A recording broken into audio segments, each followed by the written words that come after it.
Vamos a comenzar con una palabra de oración.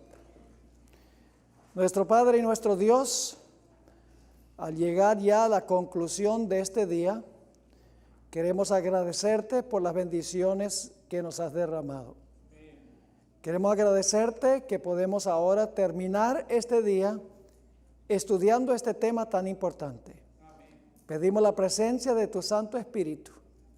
Te ruego que no solamente los que estamos aquí seamos bendecidos por lo que vamos a estudiar, sino todos aquellos que ven esta presentación por YouTube y también por nuestros canales de televisión. Te lo imploramos en el nombre precioso de nuestro Señor Jesús. Amén. Quiero introducir el tema. Ustedes tienen la historia allí en su manual.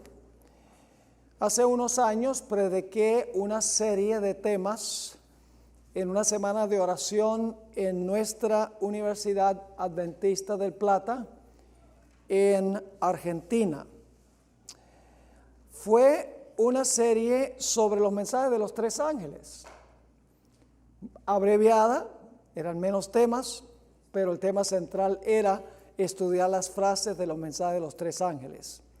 Uno de los temas que presenté se basó en la ramera de Apocalipsis, el capítulo 17. La noche que prediqué ese tema, le avisé a los que estaban escuchando que iba a dar solo las características de la ramera, pero que no iba a identificar cuál poder era representada por la ramera. Presenté esa noche las características, todas las características. Una ramera es una iglesia apóstata, es una iglesia que ha dominado a las naciones, una iglesia que se entremezcla con los sistemas políticos, sus colores son púrpura y escarlata, tiene mucho oro y plata y piedras preciosas, tienen hijas que nacieron de ella. Di todas las características, pero no dije a qué sistema apuntaba. El siguiente día estaba en las entrevistas privadas con los alumnos, como siempre sucede cuando uno da una semana de oración en una institución adventista.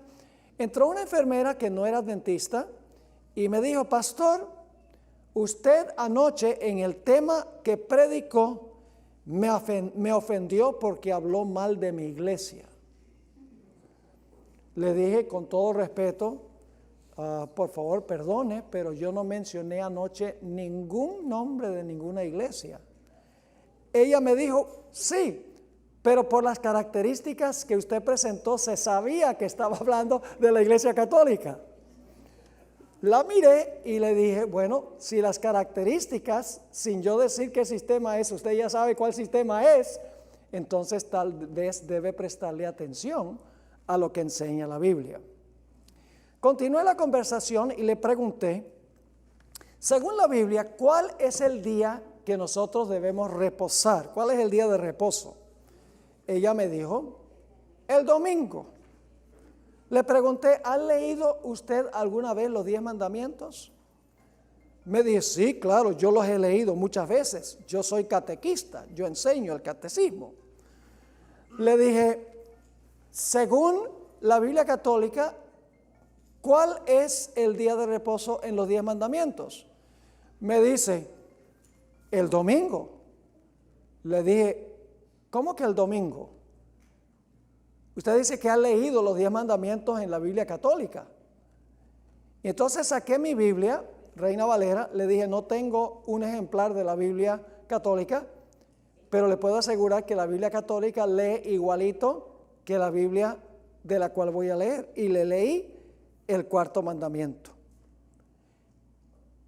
Se quedó un poco con la boca abierta y luego le dije, para ponerla a pensar, le dije: acabo de leer en la Biblia que el día de reposo es el sábado. El Papa dice que el día de reposo es el domingo. Entonces, ¿a quién le creemos? ¿Le creemos a la Biblia o le creemos al Papa? Terminó la conversación, tuve una oración con ella.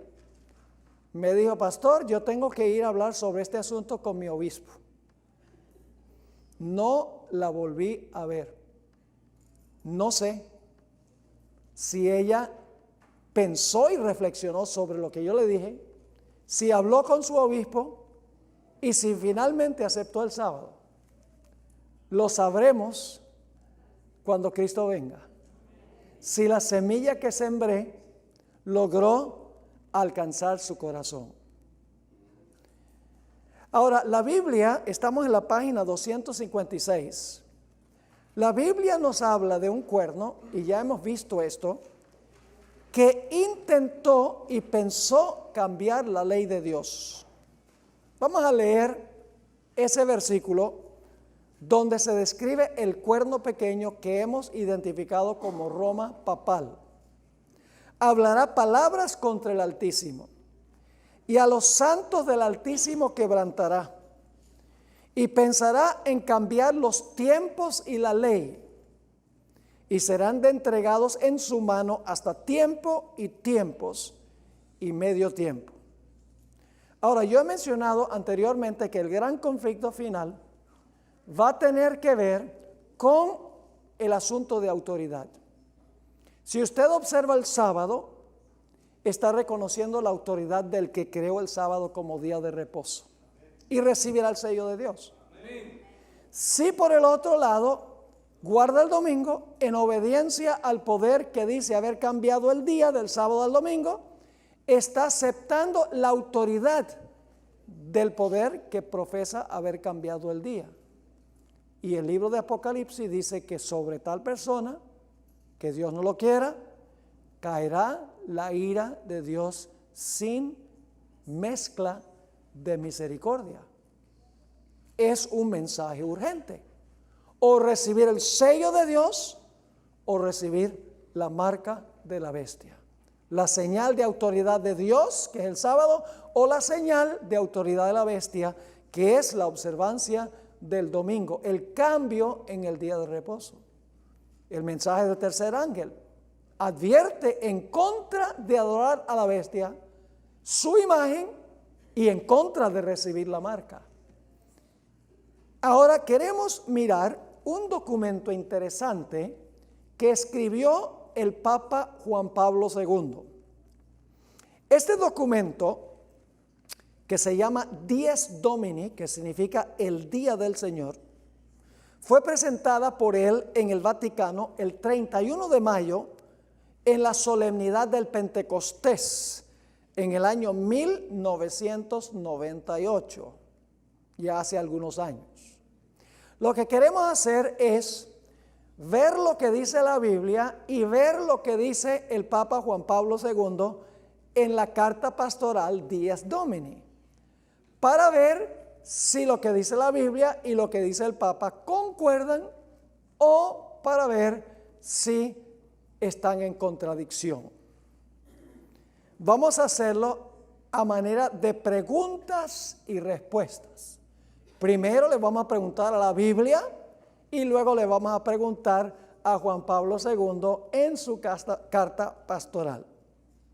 La primera pregunta se encuentra en la página 256. Según la Biblia, ¿cuál es el día que Dios bendijo y santificó? ¿Cuál es el día del Señor? Según la Biblia. Vamos a leer varios versículos. Génesis 2, 2 y 3. Y acabó Dios en el día séptimo la obra que hizo, y reposó el día séptimo de toda la obra que hizo. Y bendijo Dios al día séptimo. Me da la impresión de que Él quiere que sepamos que el sábado es el séptimo. Y lo santificó, porque en Él reposó de toda la obra que había hecho en la creación. Éxodo 28 al 11, el cuarto mandamiento repite el mismo pensamiento, que el séptimo día, sábado, es el día de reposo de Dios, el día que Dios bendijo y santificó. Dice allí, acuérdate del día de reposo para santificarlo. 6 días trabajarás y harás toda tu obra, mas el séptimo día, ¿el cuál? El séptimo día es reposo para los judíos. No, para Jehová tu Dios. No hagas en él obra alguna tú, ni tu hijo, ni tu hija, ni tu siervo, ni tu criada, ni tu bestia, ni tu extranjero que está dentro de tus puertas. Porque en 6 días hizo Jehová los cielos y la tierra, el mar y todas las cosas que en ellos hay, y reposó el séptimo día. Por tanto Jehová bendijo el día de reposo y lo santificó. ¿Cuál es el día que Dios bendijo y santificó? El séptimo. Marcos 2, 27 y 28 nos dice cuál es el día del Señor. Dice allí, también les dijo, el día de reposo fue hecho por causa del hombre, y no el hombre por causa del día de reposo. Por tanto, el Hijo del Hombre es Señor aún del día de reposo. ¿De cuál día es Jesús Señor? Del día de reposo. ¿Y cuál es el día de reposo? El séptimo, el sábado. Ahora, ustedes notarán que en la versión Reina Valera dice día de reposo, donde aparece la palabra sábado. Lo ha hecho para hacer indefinido lo que la Biblia deja muy definido. Cuando hicieron este cambio en la versión Reina Valera 60, porque en la versión de 1909 dice sábado, no dice día de reposo, la Iglesia Adventista protestó, porque la Iglesia Adventista ha apoyado mucho a las sociedades bíblicas. Y finalmente la Iglesia Adventista estuvo de acuerdo con algo, y es que se pusiera un asterisco al pie de la página a donde dice aquí equivale a sábado. Pues si equivale a sábado, pon sábado. ¿Para qué vas a poner un pequeño asterisco al pie de la página? Es la palabra sábado la que se usa. Noten Isaías 58, el versículo 13 y el versículo 14. Si retrajeres del día de reposo, nuevamente debe ser sábado, si retrajeres del sábado tu pie, de hacer tu voluntad, ¿en qué? Mi día santo, está hablando Dios, y lo llamares delicia, el día santo glorioso de Jehová, y lo venerares, no andando en tus propios caminos, ni buscando tu voluntad, ni hablando tus propias palabras, entonces te deleitarás en Jehová. Y yo te haré subir sobre las alturas de la tierra, y te daré a comer la heredad de Jacob tu padre, porque la boca de Jehová lo ha hablado. ¿Cuál es el día de Jehová? ¿Cuál es el día que le pertenece a Dios? El sábado. Lo dice clarito. Ahora nos preguntamos, según Juan Pablo II, en su carta pastoral Dies Domini, ¿cuál es el día del Señor? El día de descanso, que se está refiriendo al domingo aquí, es tal ante todo porque es el día bendecido y santificado por Dios. O sea, separado de los otros días para ser entre todos el día del Señor. ¿Cuál es el día del Señor según Juan Pablo II? El día del Señor es el domingo. Día bendecido y santificado por Dios, según él. Me gustaría saber cuál versículo de la Biblia dice que el domingo fue santificado y bendecido por Dios. Samuel Bacchiocchi, hace algunos años, quien sacó su doctorado en la Gregoriana, allá en Roma, escribió muchos libros sobre el sábado, murió hace unos años, escribió lo siguiente: si Pablo o algún otro apóstol hubiera intentado promover el abandono del sábado, que era una institución milenaria profundamente arraigada en la conciencia religiosa del pueblo, para reemplazarlo con la observancia del domingo, se hubiera levantado gran oposición por parte de los judíos cristianos, como sucedió en el caso de la circuncisión. La falta de cualquier eco de controversia en cuanto al sábado y al domingo en el Nuevo Testamento es una evidencia contundente de que el inicio de la observancia del domingo fue un fenómeno post-apostólico. ¿Ustedes creen que si Pablo y los apóstoles hubieran dicho ya no hay que guardar el sábado, hay que guardar el domingo, no encontraríamos nada en el libro de Hechos de los Apóstoles donde los judíos protestan? Si protestaron en cuanto a la circuncisión, no hubieran protestado en cuanto al sábado. Ahora, la segunda pregunta. Según la Biblia, estamos en la mitad de la página 257, según la Biblia, ¿cuál es el día que está en el mismo centro de todo culto y adoración? ¿Qué día distingue al creador de sus criaturas? Vamos a ver qué dice la Biblia. Apocalipsis 14, 6 y 7. Y vi volar por en medio del cielo a otro ángel que tenía el evangelio eterno para predicarlo a los moradores de la tierra, a toda nación, tribu, lengua y pueblo, diciendo a gran voz: temed a Dios y dadle gloria, porque la hora de su juicio ha llegado. Y ahora escuchen, ¿cuál es el centro de culto y adoración? Adorad a aquel que hizo el cielo y la tierra, el mar y las fuentes de las aguas. ¿De dónde viene este lenguaje? Del cuarto mandamiento, y aún más atrás, ¿de dónde viene? Del relato de Génesis. ¿Y cuál es la señal en el cuarto mandamiento y en el libro de Génesis de adoración al Creador? El sábado. Así que claramente el sábado está en el centro mismo de la adoración y el culto, porque el sábado es lo que distingue al Creador de sus criaturas. Éxodo 20:11 dice lo mismo. Porque en 6 días hizo Jehová los cielos y la tierra, el mar y todas las cosas que en ellos hay, y reposó en el 7º día.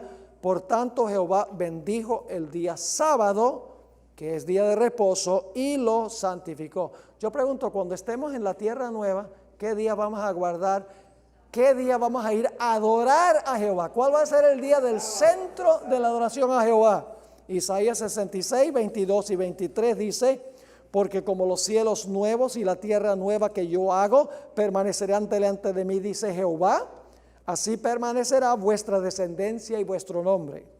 Y de mes en mes y de sábado en sábado vendrán todos los judíos. No dice los judíos, dice vendrán todos. En el hebreo dice vendrá toda carne. ¿A qué? Adorar delante de mí, dice el Señor. ¿Cuál es el centro de todo culto y adoración? El sábado, porque el sábado es la señal que distingue al Creador de sus criaturas. Pero ¿qué dice el Papa Juan Pablo II en su carta pastoral Dies Domini? En la página 258, Dies Domini, párrafo 19, dice: esta profunda relación del domingo con la resurrección del Señor es puesta en relieve con fuerza por todas las iglesias, tanto en Occidente como en Oriente. En la tradición de las iglesias orientales en particular, cada domingo es Anastasimos Gemera, el día de la resurrección, y precisamente por ello es el centro de todo culto. Según Juan Pablo II, ¿cuál es el centro de todo culto? El domingo, no el sábado. Vamos a la pregunta número 3. Según la Biblia, ¿cuál es la señal entre Dios y su pueblo? Ezequiel 20:12. Y les di también mis días de reposo, mis sábados. Voy a decir sábados de ahora en adelante, porque eso es lo que dice en el hebreo. Y les di también mis sábados, para que fuesen por, ¿qué cosa? Señal entre mí y ellos, para que supiesen que yo soy Jehová que los santifico. En el versículo 20 dice: y santificad mis sábados, y sean por señal entre mí y vosotros, para que sepáis que yo soy Jehová vuestro Dios. ¿Cómo sabemos que Jehová es nuestro Dios? Porque observamos el sábado como señal.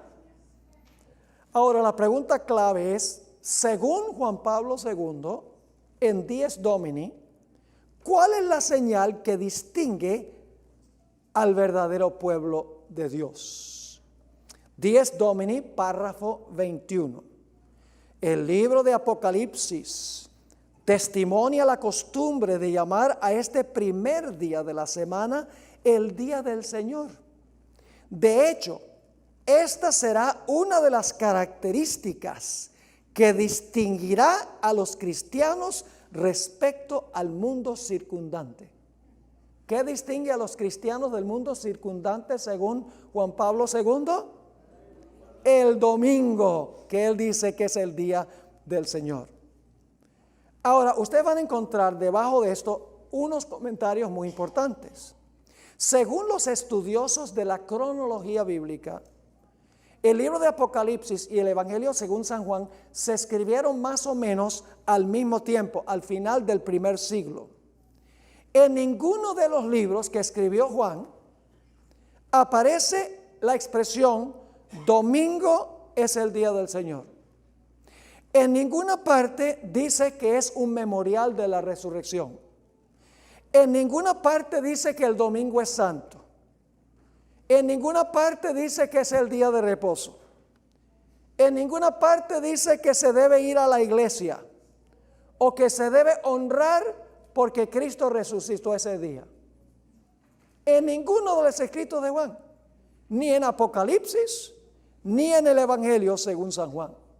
Es más, unos 100 años después de la resurrección de Jesús, la iglesia honraba la resurrección anualmente, no semanalmente, anualmente, celebrándolo el día de la Pascua, el 14 de Nisan. No importaba en qué día de la semana caía la resurrección. Hasta fines del primer siglo se observaba anualmente en el día en que se celebraba la Pascua. Pero en el segundo siglo de la historia de la iglesia, el obispo Víctor excomulgó a los cristianos en Asia por no conmemorar semanalmente la resurrección, los domingos. Ahora, en los párrafos 20 y 21 de su carta pastoral, Juan Pablo II cita todos los textos de los evangelios que dicen que Jesús resucitó el domingo. Dice allí, en todos los evangelios, que Cristo resucitó el domingo. Los usa para defender la observancia del domingo, pero sencillamente la Biblia dice que Cristo resucitó el domingo. No dice que es santo, ni que debemos ir a la iglesia, ni que es el día del Señor. Hace una lista Juan Pablo II de todo lo que pasó el domingo. Dice, Jesús caminó a Emaús con 2 seguidores el domingo. Se encontró con los 11 apóstoles el domingo en la noche, que dicho sea de paso, si fue domingo en la noche ya era lunes. Una semana después apareció a los 11 otra vez el domingo. El día del Pentecostés fue el domingo. Allí cayó el Espíritu Santo un domingo. Se hizo la primera proclamación del Evangelio el domingo. Los primeros bautismos fueron el domingo. Y cualquier persona que no estudia la Biblia ve todas esas cosas que el Papa menciona como ocurriendo el domingo y dice, pues el domingo es súper importante entonces. Ahora escuchen el siguiente párrafo. Hasta el Concilio Vaticano II, que ocurrió entre 1962 y 1965, los teólogos católicos se defendían contra los protestantes, diciendo que al guardar el domingo, los protestantes estaban obedeciendo la autoridad de la Iglesia Católica. Pero ahora que el papado se está arrimando a los protestantes, la Iglesia Católica sabe que no puede convencer a los protestantes que guarden el domingo por la tradición de la Iglesia. De modo que usa los mismos argumentos que usan los protestantes en contra del sábado.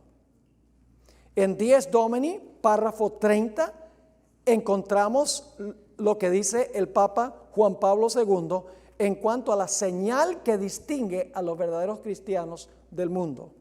Dice allí, a las puertas del tercer milenio, la celebración del domingo cristiano, por los significados que evoca y las dimensiones que implica en relación con los fundamentos de la fe, continúa siendo un elemento característico de la identidad cristiana.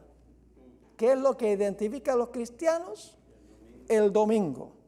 En el párrafo 7, él dice, este es un día, el domingo, que constituye el mismo centro de la vida cristiana. ¿Es bíblico eso? No. Siguiente pregunta, número 4. Según la Biblia, ¿cuál es el único mandamiento que reúne las 3 características indispensables de un sello? según la Biblia, ¿cuál es el día que está por encima de todos los demás días? Pues vamos a leer lo que dice la Biblia, Éxodo 20 y el versículo 11. Porque en 6 días hizo Jehová los cielos, la tierra, el mar y todas las cosas que en ellos hay. ¿Son los 3 elementos de un sello, sí o no? Sí. Un sello, para que sea auténtico, tiene que tener la función o la posición del que está usando el sello, su nombre y el territorio sobre el cual gobierna.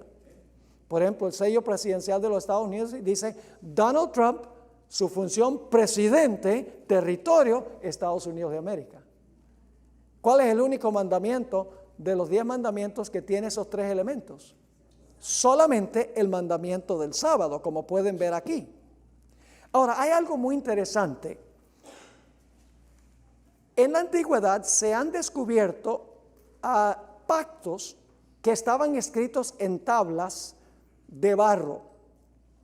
Tienen varias características estas tablas. Eran pactos entre un rey mayor y un rey menor. Ahora, este pacto estaba escrito, como mencioné, en tablas de barro. Las tablas estaban escritas por ambos lados. Se escribía el documento por delante y luego se volvía a escribir el documento por detrás. Y en el centro, cuando el barro estaba todavía suave, colocaban un sello bien grandote en todo el centro a donde estaba la escritura, y el sello, pues lógicamente cuando se imprimía el sello, se borraba mucha de la escritura. Por eso se volvía a escribir el documento en la parte de atrás.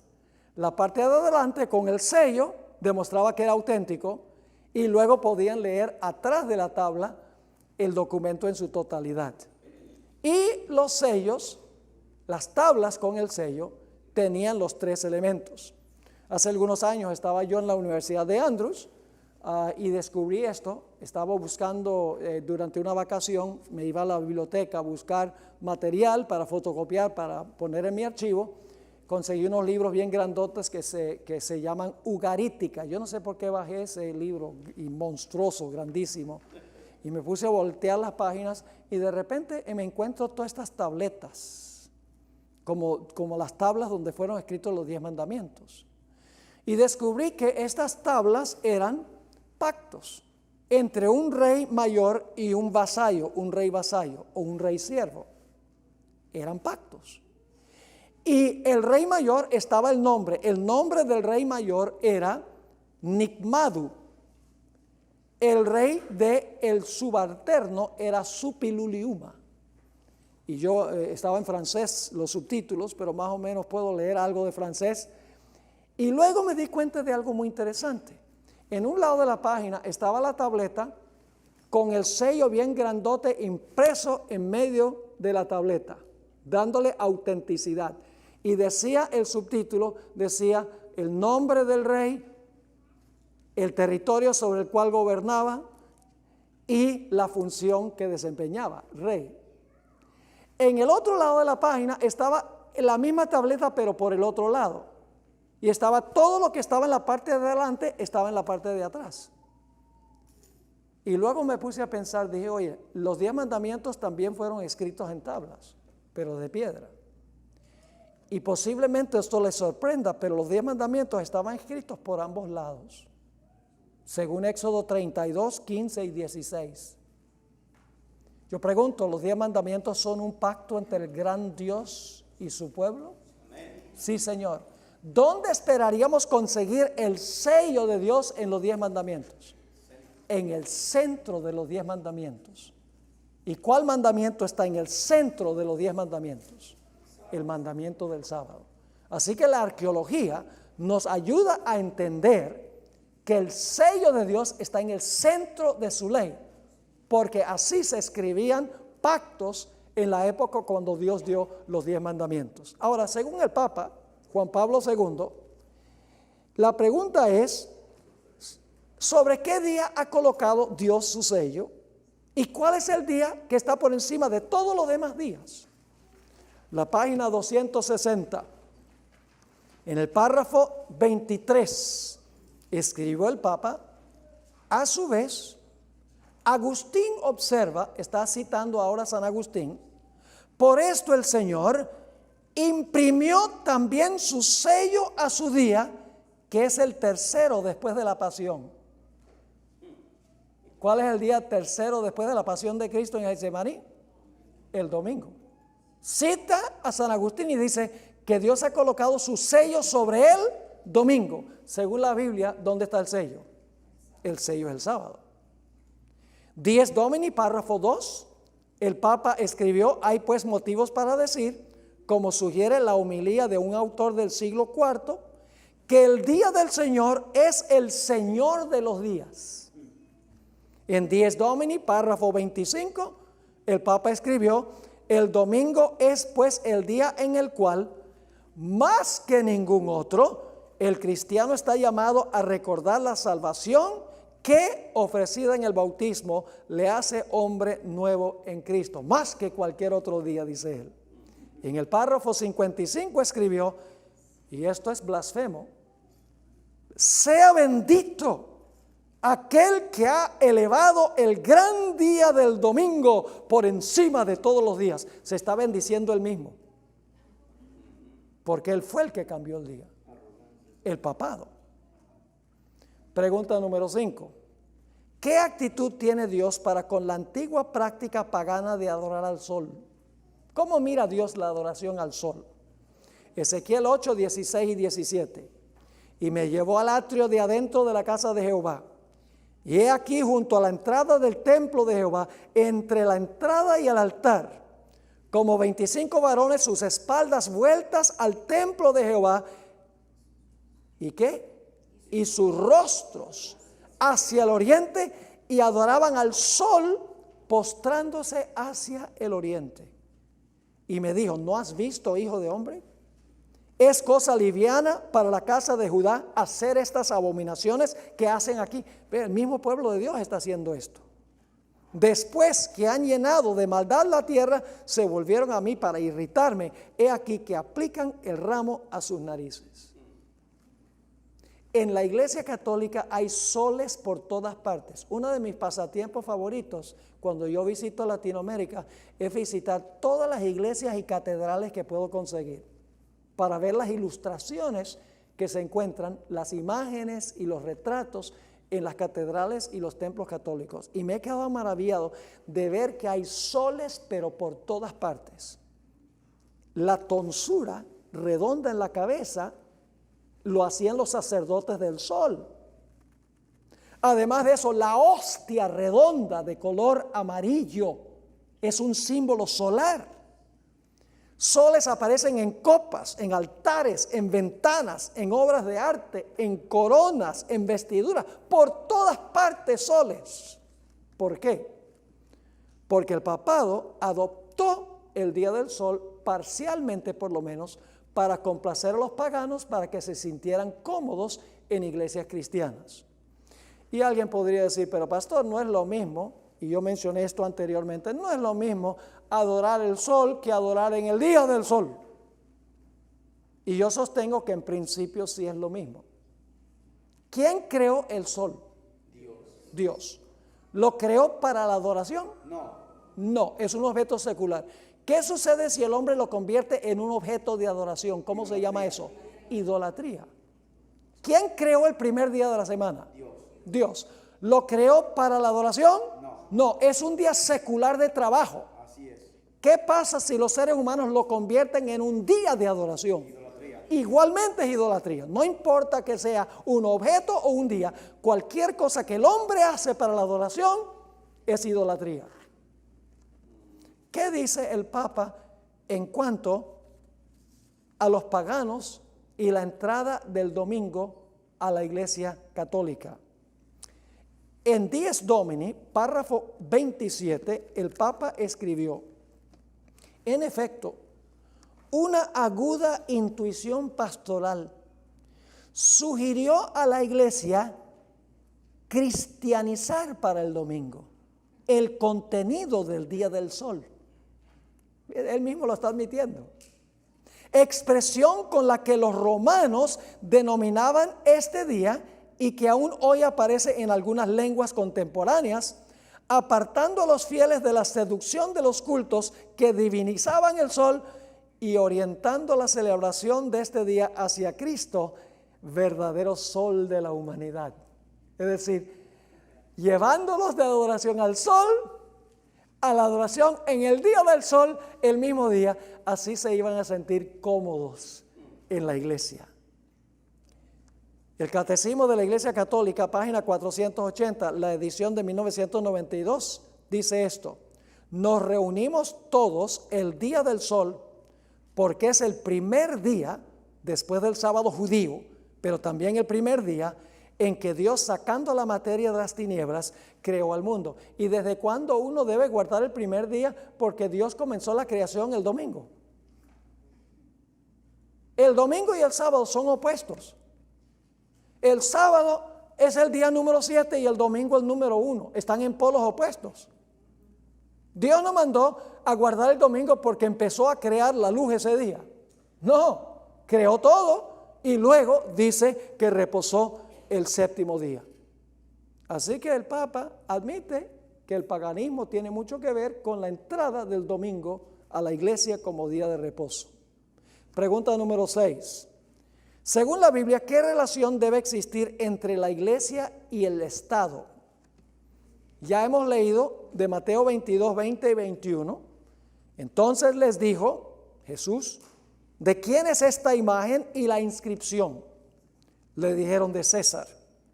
Y les dijo: dad pues a César lo que es de César y a Dios lo que es de Dios. ¿Debe mantenerse separado lo de César de lo de Dios? Sí. Juan 18, 36. Noten lo que dice Jesús. Y el Papa dice que es representante de Jesús. Así que debe ser lo mismo que Jesús, si en verdad representar a Cristo en la tierra. Dice Jesús a Pilato: mi reino no es de este mundo. Si mi reino fuera de este mundo, mis servidores pelearían para que yo no fuera entregado a los judíos, pero mi reino no es de aquí. ¿Enseñó Jesús que debe unirse la iglesia con el Estado? No. Dijo que se debe mantener separados los dos. Ahora, según el Papa Juan Pablo II, ¿cuál relación debe haber entre la iglesia y el Estado? Dies Domini, párrafo 64. Solamente en el siglo IV, la ley civil del Imperio Romano reconoció el ritmo semanal, disponiendo que en el día del sol los jueces, las poblaciones de las ciudades y las corporaciones de los diferentes oficios dejaran de trabajar. Los cristianos se alegraron de ver superados así los obstáculos que hasta entonces habían hecho heroica a veces la observancia del día del Señor. Ellos podían dedicarse ya a la oración en común sin impedimentos. Dice: gloria a Dios que Constantino hizo esa ley para que todo el mundo pudiera guardar el domingo por ley del imperio. Ahora, es interesante que esta ley de Constantino, a la cual se refiere el Papa, en realidad se ratificó el 7 de marzo del año 321 y era una ley civil, pero pronto se tornó una ley religiosa. En el sínodo de la Odisea, en el año 336, se convirtió en una ley religiosa, la que había dado Constantino como una ley civil. Dice la parte de esta ley de Constantino que todos los jueces, todos los habitantes de las ciudades y todos los comerciantes descansen, ¿cuándo? En el venerable día del sol. Y el sínodo de la Odisea, en el año 336, confirmado en el concilio ecuménico de Calcedonia en el año 451, el sábado civil se convirtió en el sábado religioso. Leo: los cristianos no han de judaizar descansando el sábado, sino que deberán trabajar ese día. Más bien, siendo cristianos, deben honrar especialmente el día del Señor, no trabajando, si fuere posible, en ese día. Si se les hallare judaizando, es decir, si se les halla guardando el sábado, que sean anatema de Cristo. No duró mucho para que la ley civil se convirtiera en una ley religiosa impuesta por la iglesia. Ahora, según el Papa, ¿qué relación debe existir entre la iglesia y el Estado? Dies Domini, párrafo 66. A este respecto, mi predecesor León XIII, en la encíclica Rerum Novarum, presentaba el descanso festivo del domingo, escuchen esto, como un derecho del trabajador que el Estado debe garantizar. El Estado debe garantizar que la gente guarde el domingo. Interesante. En el párrafo 67 escribió lo siguiente: por eso es natural que los cristianos procuren que, incluso en las circunstancias especiales de nuestro tiempo, la legislación civil tenga en cuenta su deber de santificar el domingo. Clarito. En el párrafo 74, en realidad esto es el párrafo 74 de la exhortación apostólica Sacramentum Caritatis del Papa Benedicto XVI, escribe: es particularmente urgente en nuestro tiempo recordar que el día del Señor es también el día de descanso del trabajo. Esperamos con gran interés que la sociedad, ahora escuchen, que la sociedad civil lo reconozca así también, a fin de que sea posible librarse de las actividades laborales sin sufrir por ello perjuicio alguno. Y el Papa Francisco I está presionando fuertemente para que los señores capitalistas que abusan de sus trabajadores poniéndolos a trabajar el domingo, le den el domingo libre a sus trabajadores. Pregunta número 7. Según la Biblia, ¿cuál fue el día que Jesús especialmente aliviaba las penas y los sufrimientos de sus semejantes?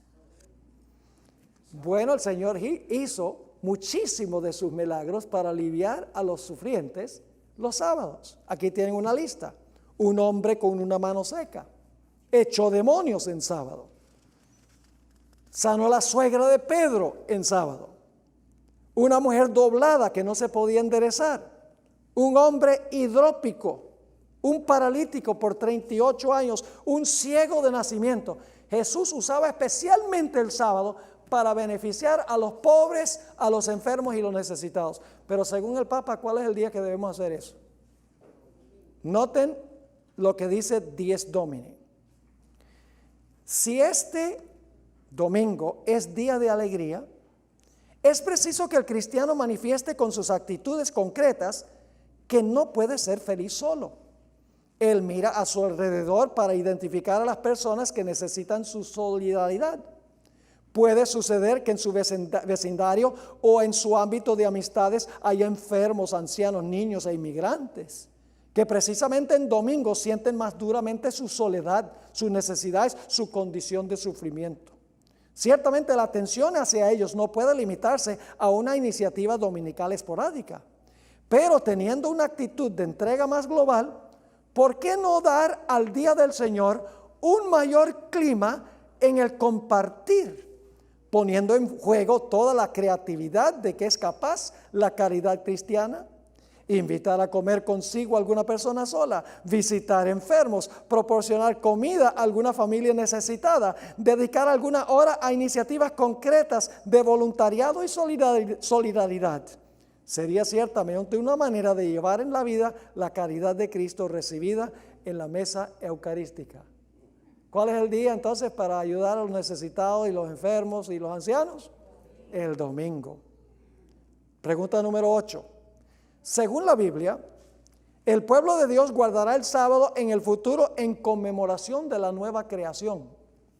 ¿Correcto? Ya lo leímos, Isaías 66, porque como en los cielos nuevos y la tierra nueva que yo hago permanecerán delante de mí, dice Jehová, así permanecerá vuestra descendencia y vuestro nombre. Y de mes en mes y de sábado en sábado vendrán todos a adorar delante de mí, dijo Jehová. Pero ¿qué dice el Papa en Dies Domini? Dice lo siguiente: ¿cuál día se va a guardar en el futuro? Y de domingo en domingo, la comunidad cristiana iluminada por Cristo camina hacia el domingo sin fin de la Jerusalén celestial, cuando se completará en todas sus facetas la mística ciudad de Dios, que no necesita ni de sol ni de luna que la alumbren, porque la ilumina la gloria de Dios y su lámpara es el Cordero. Está diciendo que en el cielo no va a haber ciclo semanal, sino que va a haber un domingo sin fin eterno. Radicalmente contrario a lo que dice la Biblia. La Biblia dice de mes en mes para comer del árbol de la vida, y de sábado en sábado iremos a adorar delante de Jehová. Pregunta número 9. Según la Biblia, ¿cuánto valen las tradiciones de los hombres cuando contradicen la palabra escrita de Dios? Marcos 7:7. Pues en vano me honran, enseñando como doctrinas mandamientos de hombres. Es decir, cuando enseñamos mandamientos de hombres, estamos nosotros honrando en vano a Dios. Ahora, según el documento Dies Domini, ¿de dónde viene la observancia del domingo? Aunque Juan Pablo II hizo un intento valiente de demostrar que la observancia del domingo es algo que comenzó en los tiempos apostólicos, en realidad en otras partes él admite que el domingo vino como resultado de la tradición humana. Vamos a leer aquí algunos párrafos en la página 264. Dies Domini, párrafo 6. Parece necesario más que nunca recuperar las motivaciones doctrinales profundas que son la base del precepto ¿qué? El domingo es un precepto ¿qué? Eclesial, para que todos los fieles vean muy claro el valor irrenunciable del domingo en la vida cristiana. Ahí ya se divisa que dice que es un precepto eclesial. En el párrafo 6, él dice, según la carta pastoral, al observar el domingo estamos siguiendo la perenne tradición de la iglesia, dice él. En el párrafo 18 dice, dado que el tercer mandamiento depende esencialmente del recuerdo de las obras salvíficas de Dios, los cristianos, percibiendo la originalidad del tiempo nuevo y definitivo inaugurado por Cristo, han asumido como festivo el primer día después del sábado, porque en él tuvo lugar la resurrección del Señor. ¿Quiénes son los que establecieron esto? Dice, ¿los qué? Los cristianos lo hicieron. En el párrafo 27, la carta pastoral dice que la reflexión creyente y la práctica pastoral cristianizó el día domingo. En el párrafo 63 dice, así se entiende por qué los cristianos, anunciadores de la liberación realizada por la sangre de Cristo, se sintieran autorizados. ¿Quiénes se sintieran autorizados? Los cristianos, según él, se sintieran autorizados a trasladar el sentido del sábado al día de la resurrección. Y en el párrafo 81 escribió, grande es ciertamente la riqueza espiritual y pastoral del domingo, tal como la tradición nos lo ha transmitido. Qué interesante. Uno leyendo cuidadosamente la carta pastoral se da cuenta que el Papa está diciendo, este es un precepto cambiado por los cristianos, cambiado por la tradición de la iglesia. Pregunta número 10. Según la Biblia, ¿cuál día guardó la bienaventurada Virgen María? Vamos a ver. Esto se encuentra en Lucas 23, 54 al 56. No tienen la referencia ahí, pero lo pueden anotar. Lucas 23, 54 al 56. Y las mujeres que habían venido con él desde Galilea, siguieron también y vieron el sepulcro. y cómo fue puesto su cuerpo. Y vueltas, prepararon especies aromáticas y ungüentos y descansaron el domingo conforme al mandamiento. Bueno, yo lo mencioné más para que me protesten. ¿Ve? Ha sido un largo día. Dice aquí, las mujeres, ¿qué día reposaron? Reposaron el sábado conforme al mandamiento. Ahora, ¿qué día dice Juan Pablo II que María, la madre de Jesús, guardó? Dies Domini, párrafo 86. Encomiendo la viva acogida de esta carta apostólica, es la conclusión de su carta, por parte de la comunidad cristiana a la intercesión de la Santísima Virgen. Ella, sin quitar nada al papel central de Cristo y de su Espíritu, está presente en cada domingo de la iglesia. Lo requiere el mismo misterio de Cristo.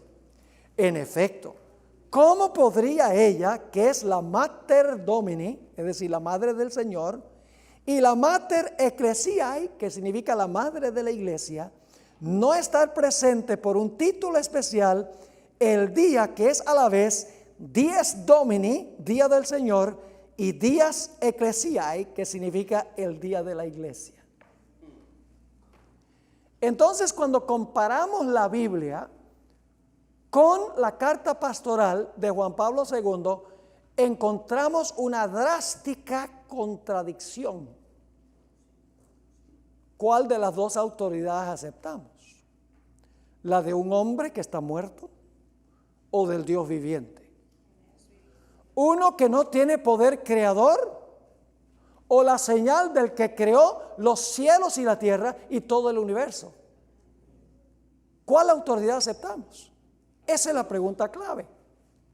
¿Aceptamos las tradiciones de los hombres o aceptamos la palabra de Dios? Este es el punto de contención en el mensaje del tercer ángel.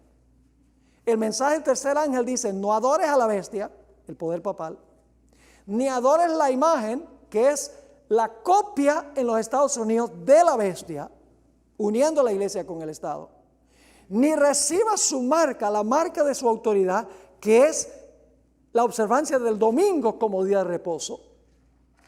No haga eso, porque dice allí en el mensaje del tercer ángel: si tú haces eso, vas a recibir finalmente la marca de la bestia, y la ira de Dios sin mezcla de misericordia va a caer sobre la persona que, a sabiendas, teniendo la luz de la palabra, insiste en desobedecer a Dios y obedecer el poder que se denota como la bestia. Ahora quiero tratar un punto final en el tiempo que nos queda, y está en la página 265. La ironía es que la Iglesia Católica dice que el sábado ha sido cambiado al domingo en la nueva dispensación, pero ellos siguen haciendo lo mismo que el judaísmo de la antigua dispensación. Tienen templos, altares, sacrificios, incienso, rocían agua bendita, vestimentas sacerdotales, fiestas, como si Cristo nunca hubiera venido. Pero cuando se trata del sábado, uno de los 10 mandamientos dice: eso era de los judíos. El Papa declara que el sábado es el día del antiguo pacto y lo llama el sábado judío. El único problema con esto es que el sábado fue establecido en Génesis, antes que hubiese antiguo pacto y antes que hubiese un judío, y fue establecido por Dios. Una vez hablaba con un individuo y le pregunté, le dije: oye, ¿qué día de la semana guardas tú? Él dice: bueno, yo guardo el día domingo. Yo le dije: yo guardo el sábado. Y él dice: ¿tú guardas el sábado? ¿Por qué guardas el sábado? Porque en Génesis dice que Dios santificó el sábado, y en el cuarto mandamiento dice que Dios santificó y bendijo el sábado. Me dijo: ¿y cómo sabes tú que el sábado de hoy es el mismo sábado de Génesis y del cuarto mandamiento? ¿Cómo sabes que es el mismo día? Yo lo miré y le dije, bueno, déjame preguntarte, ¿qué día de la semana guardas tú? Me dijo, yo guardo el domingo. ¿Por qué guardas el domingo? Porque Cristo resucitó ese día. Así que tú guardas el domingo porque ese es el día que Cristo resucitó. Sí, Señor. Le dije, pues si tú guardas el domingo porque Cristo resucitó y es el mismo día, pues el sábado también es el mismo día. Pues no puede decir que el domingo de hoy es el mismo día de la resurrección, pero el sábado es otro día. Y luego me dijo, pero ¿cómo sabes que el sábado de la creación es el mismo sábado que guardó Jesús? Le dije, te voy a explicar por qué. Porque Jesús creó el sábado y Jesús no iba a guardar el día equivocado. Yo me maravillo, hermanos y hermanas, cuando yo veo cómo los cristianos quieren deshacerse del sábado. ¿Por qué? Si es el día que Jesús quiere pasar todo el día con nosotros, donde suspendemos todo lo nuestro, todo lo secular, televisión, música, juegos, shopping, y dedicamos todo el día a actividades espirituales para recargar nuestras baterías con Jesús. Para eso es el sábado. No es un yugo de servidumbre, no es una carga que nadie puede sobrellevar. Es un día bendecido por Dios. Es un deleite, según Isaías el capítulo 58. Delicia, lo llamar es delicia, santo, honorable de Jehová. Qué insulto cuando un cristiano dice, ese es el sábado de los judíos, como si los judíos lo hubieran creado. El sábado de Jehová porque Él lo hizo. Como todo lo demás que existe es de Él porque lo hizo. ¿Cómo vamos a decir que todo lo que Dios hizo es de Él, pero el sábado es de los judíos? No tiene ningún sentido. Así que esta será la gran prueba final. ¿Sello de Dios o marca de la bestia? ¿Reconocemos la autoridad de Dios guardando su santo sábado? ¿Reconocemos la autoridad de la bestia observando el cambio del día que Él hizo? Y esta será la gran prueba final que dividirá al mundo al final en dos grupos.